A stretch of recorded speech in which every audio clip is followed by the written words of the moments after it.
we will start about student chapters, and Francesco Negro will tell us about their experiences. So please, Francesco. Thank you. Welcome you all. I am Francesco Negro from the department DISAFA, University of Torino, Italy. First of all, I'm glad to be here, thanks to the WWD Foundation. I have to say that in the past years, I've had my fair share of collaboration with the foundation. I'm glad of this, and I hope we can continue to collaborate in the future. As for today's presentation, I am going to introduce the SWST student chapters. I'll try to highlight how chapters can help to promote good culture, and if possible, I'll try to encourage you to activate a new chapter by your institution. So, I believe most of you are already familiar with the International Society of Wood Science and Technology, SWST. It is a society well recognized at the international level, with a long history that dates back to 1958.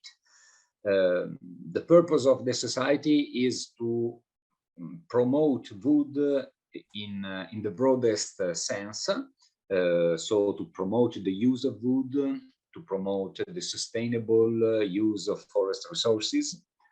In this image taken from the homepage of the website, you see a bridge, because the society intends to be a bridge linking professionals, academics, engineers, architects, marketing specialists, students in the world of wood.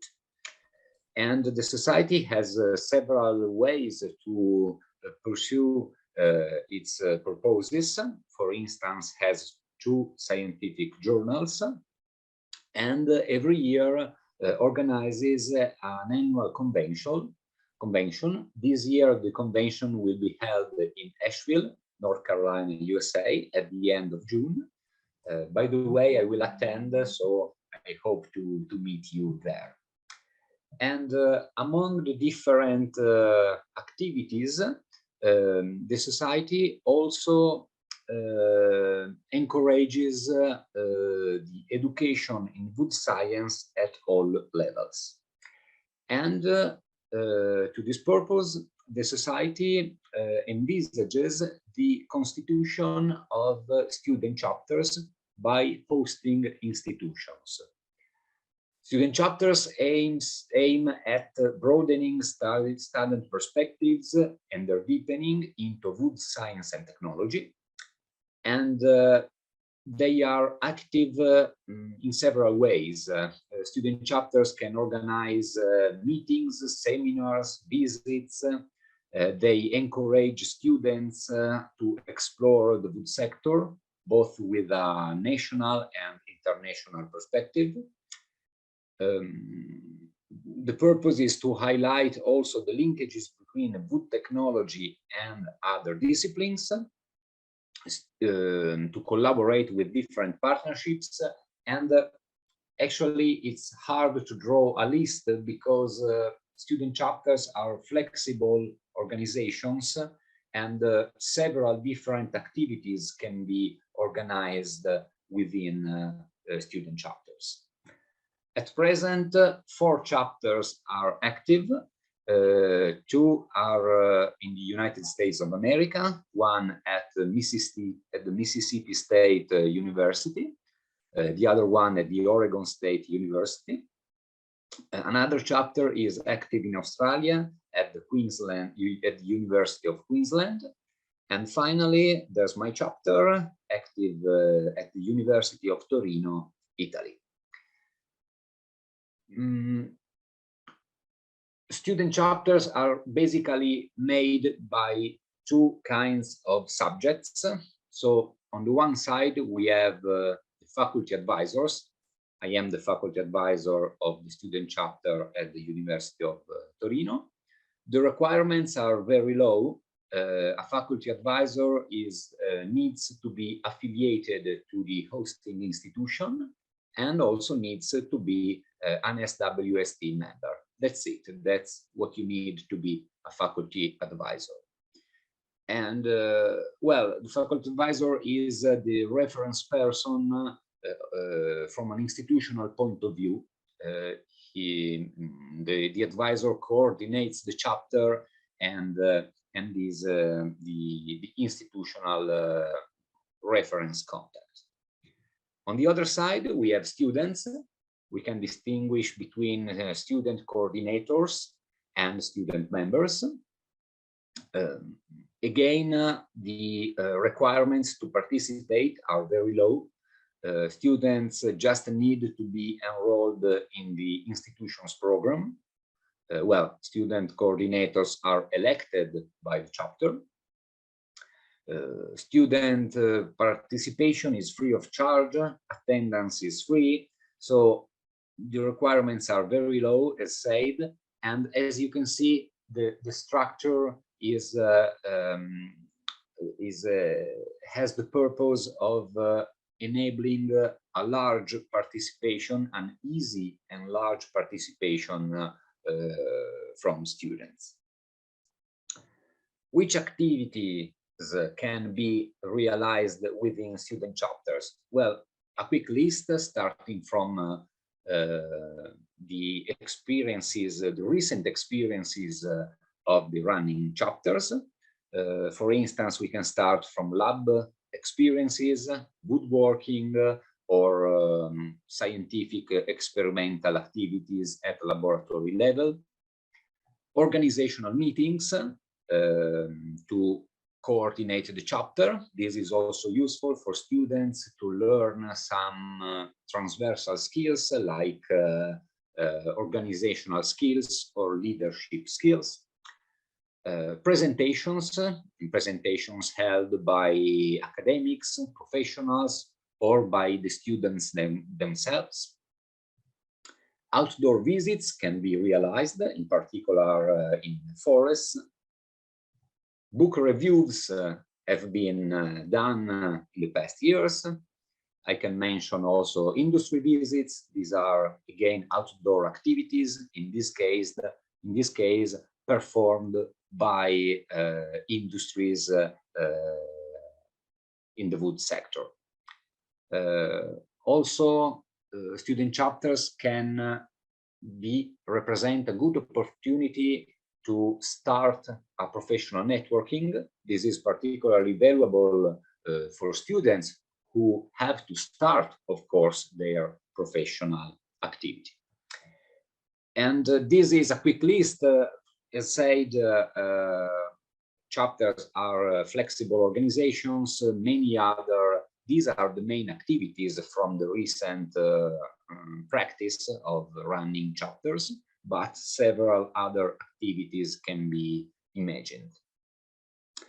And about wood culture, the topic of this symposium is wood culture. So how student chapters are able to promote wood culture?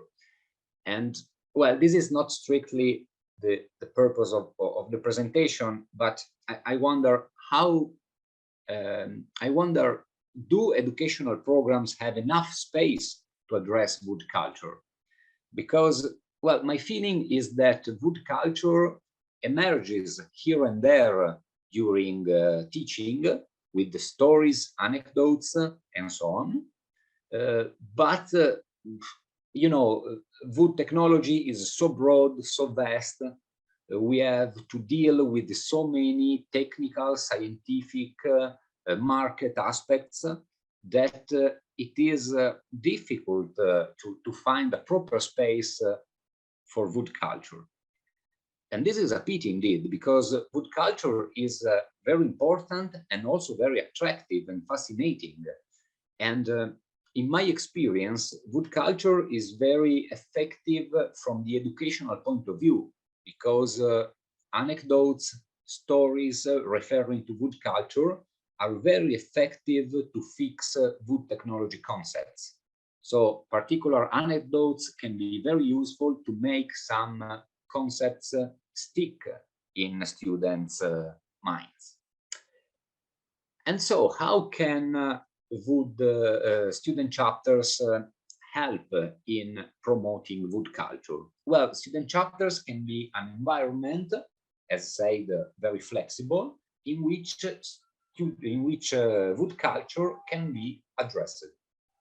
These are some examples from my recent experience. For instance, we had a book review of Norwegian wood. Maybe you know this wood is quite famous. The wood presents an overview of the role and the importance of firewood in Norway. And it is easy to imagine how much important is firewood in a country like Norway. So we had within my chapter, we read this book, we discussed some parts, the book was made available to students. And so this was a way to deepen, at least to have a quick zoom on aspects related to traditions and culture of wood. Another example, I'm trying to organize this year a seminar from a woodworker or a luthier. They will be able to share their know-how, to tell some anecdotes from their professional activities. They can talk about how they are carrying on the traditions in their field. And so this could be another example of how we can address wood culture within student chapters.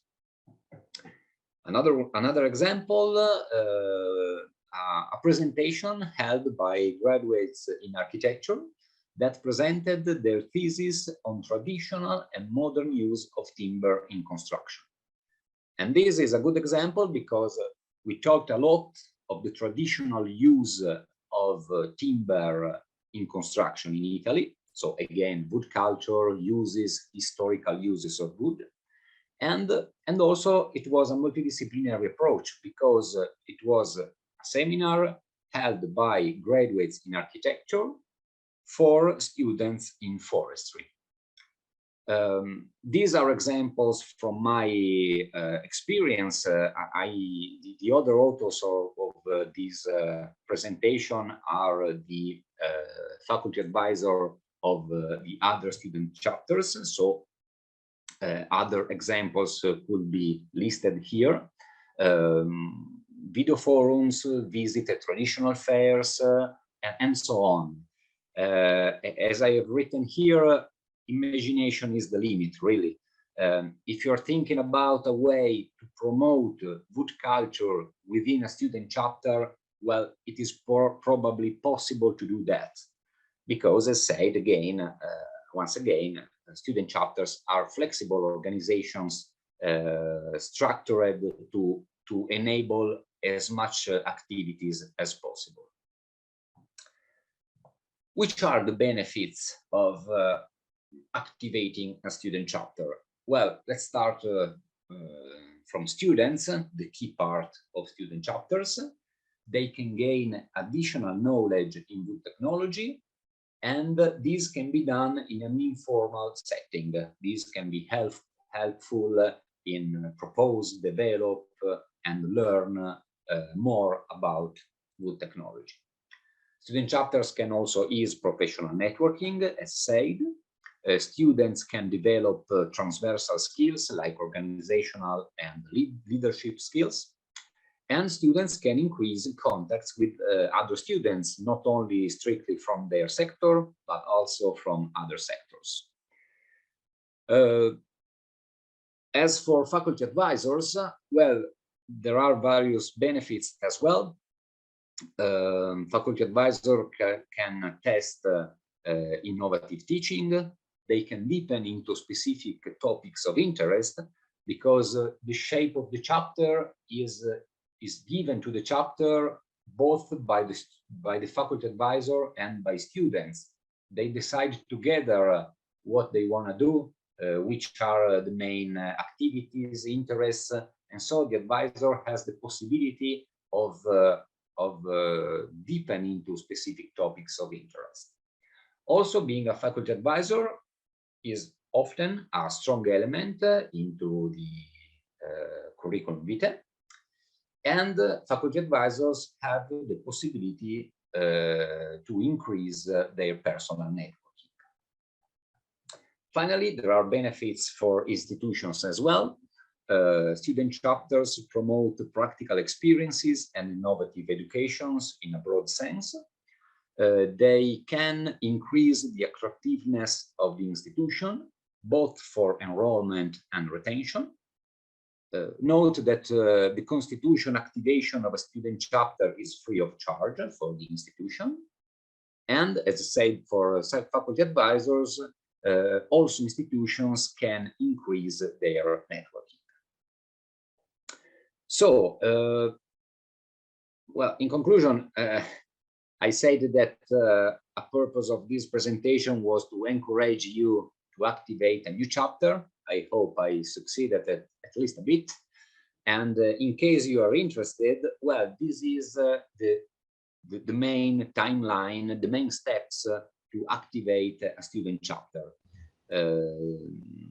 We can quickly see these 6 steps, starting from step 1, the initial idea. This can be today. So the vision, the mission, which facilities are available at your institution. So the very first idea is step 1. Then you can move to step 2. And if you are really interested, you can, it is recommended to have a preliminary check with that SWST, hosting institution and students, so that you can have a general overview of the chapter to be activated. Then you can move to step 3. You can write down the constitution of your chapter. The easiest way to do that is to download from the SWST website a constitution of an existing chapter.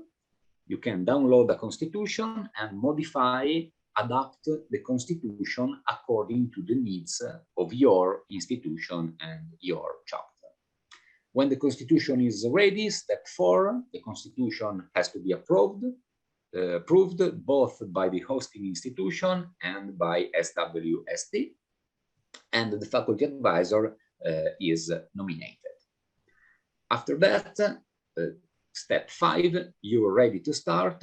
You are ready to begin with your first meeting, to elect student coordinators, and the student chapter is running.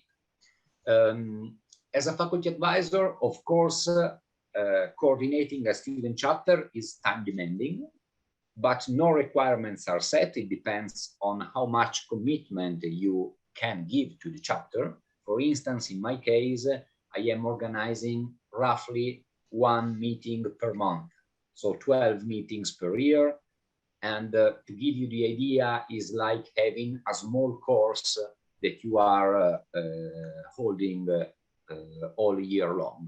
It is like having a small course, and it is time demanding, but it is completely manageable. And finally, step 6, an annual check is recommended, an organizational meeting every year to elect student coordinators, to check, to define the goals for the year, to check the membership, and so on. So this is said quickly. If you want to think about that more quietly, please download this article on SWST student chapters. It is freely available and downloadable from the Wood and Fiber Science journal. That's it. Thank you. Of course, new chapters are welcome. I hope you will at least think about that. And in case, please contact the SWST. I'm here. If you have any questions, please do not hesitate. I am fully available. Yes, thank you, Francesco. Maybe we can have a quick comment or question if there is any, but you can also write in the chat. I just have one quick question. It seems that Torino is the only university outside North America at the moment. For example, from Europe or? Actually, there is also a chapter in Australia, University of Queensland. Okay. Yes, in Australia. So yes. Yeah, the number is quite low at the moment, but we hope to enlarge the number of student chapters. This is also why I'm holding this presentation. This is why we have written the above mentioned paper. And well, every institution can activate a chapter regardless of the country. And so of course, it is interesting if we have more countries, more continents involved in that. Yes, thank you.